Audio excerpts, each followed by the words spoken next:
പരിശുദ്ധ പരമ ദിവ്യ കാരുണ്യത്തിന് എന്നേരവും ആരാധനയും സ്തുതിയും പുകഴ്ചയും ഉണ്ടായിരിക്കട്ടെ. ജെറമിയ പ്രവാചകന്റെ പുസ്തകം 13-ാം അധ്യായം 16-ാമത്തെ തിരുവചനം. കർത്താവ് അന്ധകാരം വരുത്തുന്നതിന് മുമ്പ് നിങ്ങളുടെ കാൽപാദങ്ങൾ ഇരുൾ നിറഞ്ഞ മലകളിൽ ഇടറുന്നതിന് മുൻപ് നിങ്ങളുടെ ദൈവമായ കർത്താവിന് മഹത്വം നൽകുവിൻ. ജെറുസലേമിന് കർത്താവ് നൽകുന്ന ഒരു മുന്നറിയിപ്പാണ് ഈ വചനം. ഇന്ന് നമുക്കും ദൈവം തരുന്ന സന്ദേശവും ഇതുതന്നെ.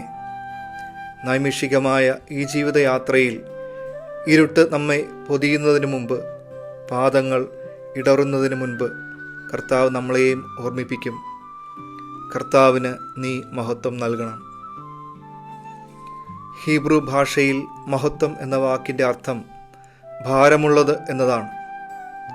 മഹത്വം നൽകുക എന്നതിൻ്റെ അർത്ഥം തന്നെ ഭാരം നൽകുക എന്നതാണ്. ദൈവത്തിന് അർഹിക്കുന്ന മഹത്വം നമ്മൾ നൽകുമ്പോൾ നമ്മിലെ ഭാരം നമ്മൾ അറിയാതെ തന്നെ ഇല്ലാതാവുന്നു. നമ്മൾ വഹിക്കുന്ന ഭാരം അത് എന്തുമായിക്കോട്ടെ, ചിലപ്പോൾ രോഗങ്ങളുടെ ഭാരമാവാം, പാപത്തിൻ്റെ കഷ്ടതയുടെ ഭാരമാവാം. അത് കർത്താവിന് കൈമാറിക്കൊണ്ട് നമുക്ക് പറയാൻ സാധിക്കണം, കർത്താവായ ദൈവമേ, ഞാൻ എന്നെ മുഴുവനായും അങ്ങയുടെ മഹത്വത്തിനായി ഇതാ വിട്ടു നൽകുന്നു. വിശുദ്ധ പൗലോസ് അപ്പോസ്തലൻ കൊരിന്ത്യർക്ക് എഴുതിയ 1-ാം ലേഖനത്തിൽ 10-ാം അധ്യായം 31-ാം തിരുവചനത്തിലും ഇതുതന്നെയാണ് വചനം പറയുക.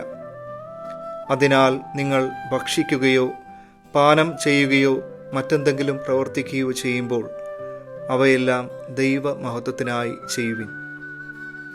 കർത്താവിൻ്റെ മഹത്വത്തിനായി ഈ ഒരു ദിവസത്തെ മുഴുവനും നമുക്ക് വിട്ടു നൽകാം. നമ്മിലെ ഭാരത്തെ കർത്താവിന് കൈമാറാം. അവിടുത്തെ നാമം എപ്പോഴും മഹത്വപ്പെടട്ടെ.